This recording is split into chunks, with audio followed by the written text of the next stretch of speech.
Isa sa pinakasikat na love team ay walang iba kundi si Donnie Pangilinan at Bel Mariano. Marami na rin silang nagawang teleserye at the same time movie na talaga naman tinangkilik ng masa. Kaya nga tinawag silang Don Bell ng mga fans. Maraming nagmamahal ng mga fans sa kanila at nais na sila ang magkatuluyan sa totoong buhay. Pero for the meantime ay naghiwalay muna ang Don Bell. Nagkanya-kanya muna sila ng proyekto. Si Bel ay may kasulukuyang proyekto na pelikula kasama si Marcel Soriano, samantalang si Donnie ay merong Roja. Pero anong tong ginawa ni Bel Mariano na napaiyak at talaga na sorpresa itong si Donnie Pangilinan? Ating alamin.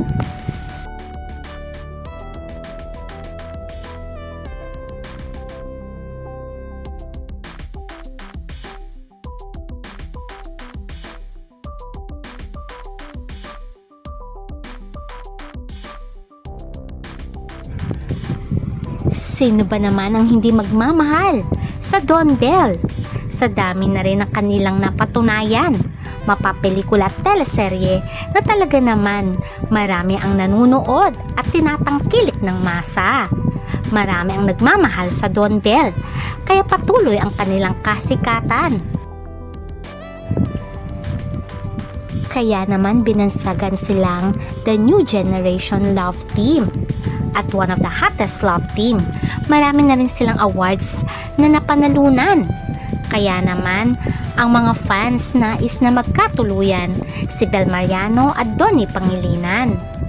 Pero for the meantime nga ay naghiwalay muna ng landas si Bel at Donnie dahil nga nais nilang magkaroon ng individual projects at nais din nilang mag-grow bilang mga artista. Ngayon ay very busy si Bel Mariano dahil malapit nang ipalabas ang kanyang movie kasama ang Diamond Star na si Marcel Soriano. Ito ang first time na movie na ginawa ni Bel without Donnie na napakalaking movie kasama si Diamond Star Marcel Soriano, Piolo Pascual at iba pa. Ito ang Meet, Greet and Buy na malapit nang ipalabas sa sinahan ngayong November 12. Alam nyo ba na very supportive si Donnie kay Bel Mariano at very happy siya dahil sa magandang karerang nangyayari ngayon kay Bel Mariano. At sinurprise nga ni Donnie dati si Bel sa Bulacan kung saan meron silang location shoot. At nagulat din ng mga fans dahil bumisita si Donnie kay Bel Mariano during the shooting ng kanyang pelikula with Marcel Soriano. Kaya naman nakakatuwa si Donnie at Bel Mariano dahil kahit meron silang individual projects ay talaga namang tinatangkilik ng kanilang mga fans at talagang sinusuportahan sila kahit na hindi sila magkasama sa pelikula o teleserye. Si Donnie ay nag-host na rin ng Pilipinas Got Talent. Ito ang first time na magkahiwalay sila ni Bel Mariano as a love team. Pero sabi nga ni Donnie, nais nila na magkaroon sila ng individual projects para sa kanilang individual growth bilang artista. Kaya naman ang mga fans ay masaya kahit na maghiwalay sila bilang mag-love team ay nandun pa rin ang kanilang pagmamahal at support sa isa't isa. Very busy ngayon si Bel Mariano dahil malapit nang ipalabas ang kanyang movie with Marcel Soriano this November 12. Kaya naman marami nang excited para kay Bel. Samantalang si Donnie ay malapit na rin ipalabas ang kanyang series na Roja. Kaya naman ang mga fans ay talaga namang masaya para sa kanilang dalawa. Kaya naman during the media press conference ng Roja ay na-surprise talaga si Donnie sa pagdating ni Bel Mariano. O di ba naman makikita ang saya sa reaksyon ni Donnie Pangilinan na niyakap niya agad si Bel.